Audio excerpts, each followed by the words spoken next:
How you doing out there today, fellow crypto traders and investors? Today I want to take a look at MetaVegas. First, I want to start by saying this is not financial advice. This video contains my opinions and observations only. Do your due diligence and only invest what you are prepared to lose. My goal is just to point out red flags that I observed. You can take those for what they're worth. Hopefully you find this information useful.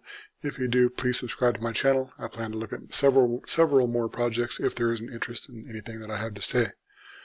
So, for MetaVegas, website looks nice, it's clean.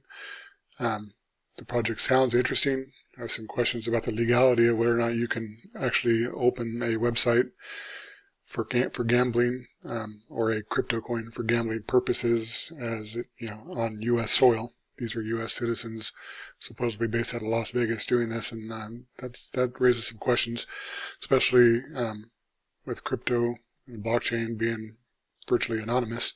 How are they supposed to verify that anybody's of the proper gambling age? Maybe that would be addressed in the white paper, but there is no white paper, not yet. The white paper was supposed to be out a couple of days ago according to their Twitter feed, but we don't have it yet. Today's the day after Christmas, so one might want to give them a little bit of a pass because of the Christmas holiday. I don't. I feel like that they should have had the white paper released before this thing ever got released for trading to the public. It's kind of like opening a business without having a business plan. So the white paper is a major red flag for me, or should I say the lack of a white paper is a major red flag for me. Another issue that I find concerning is their Telegram page has very little to no moderation. There's a few people in there acting like moderators. There might be a moderator in there occasionally, but most questions and concerns of investors are not being answered by moderators. They're being answered by people acting like moderators. And if you ask any real questions or anything that a real investor might want to know, you're probably just going to get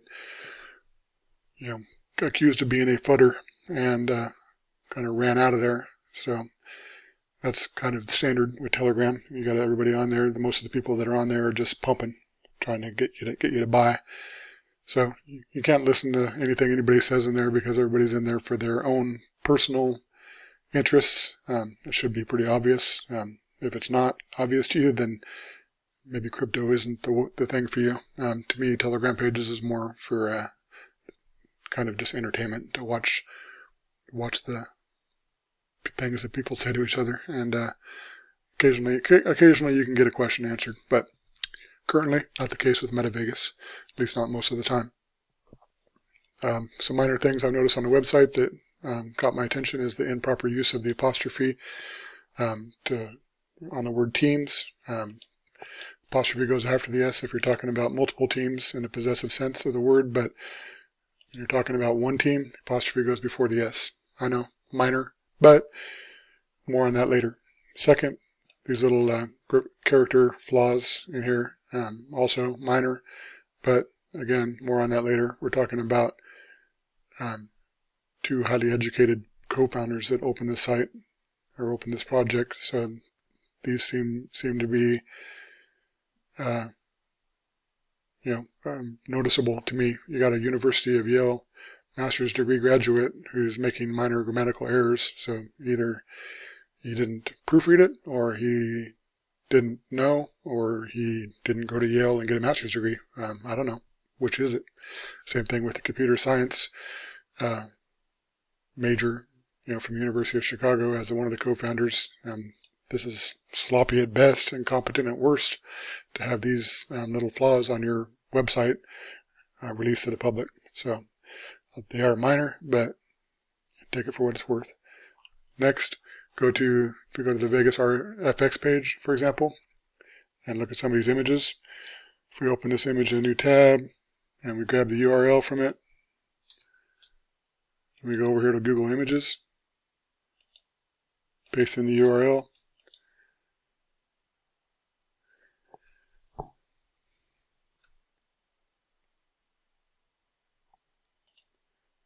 look at some of these random images here. Here's one, a free 3D image from the internet.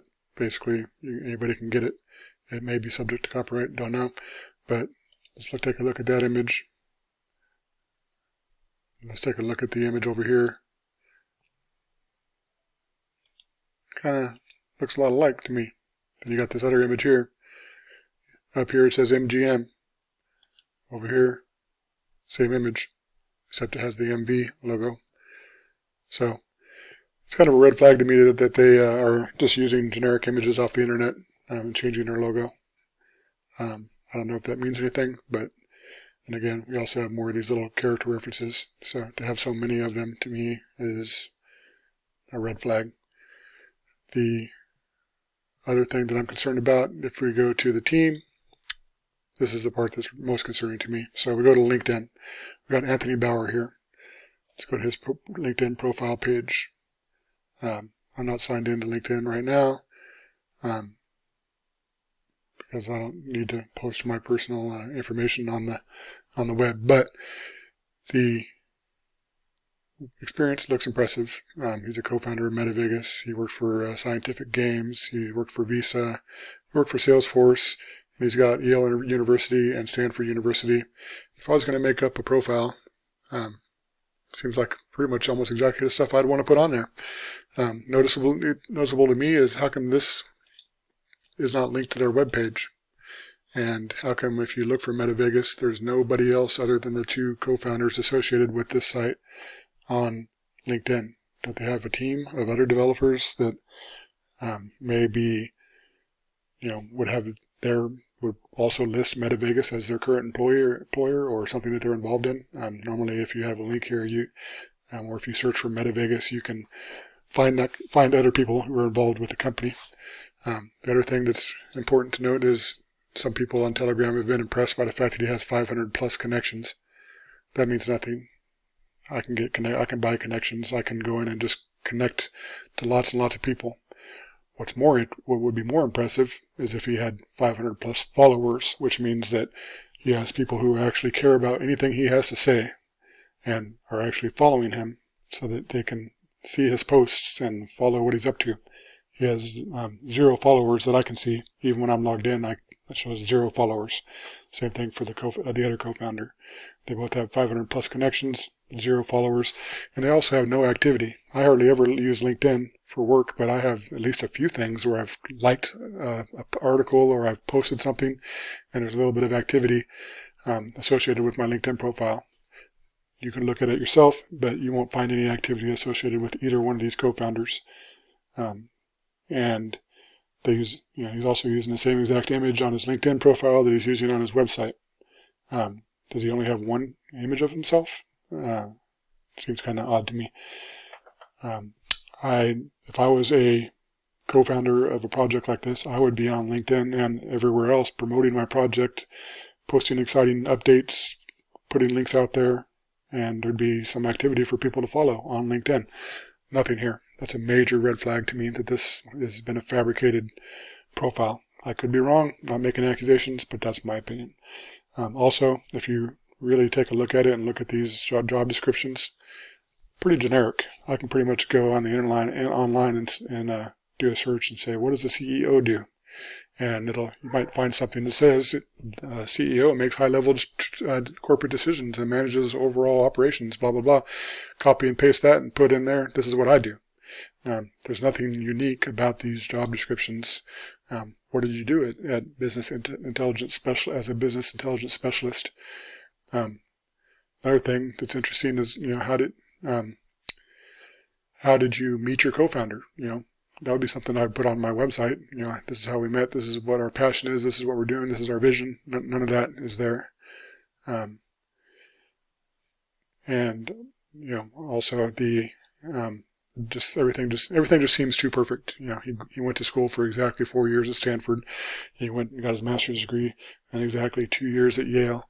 He immediately got a job working for Salesforce and put his generic looking job description in here and worked there for exactly 2 years. And then he got a job working at Visa and put his generic job description there.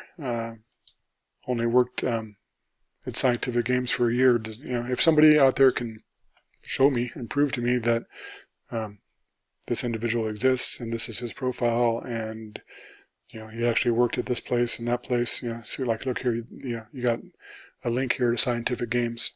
You got a link here to Visa. no link to your own business. I mean, very questionable.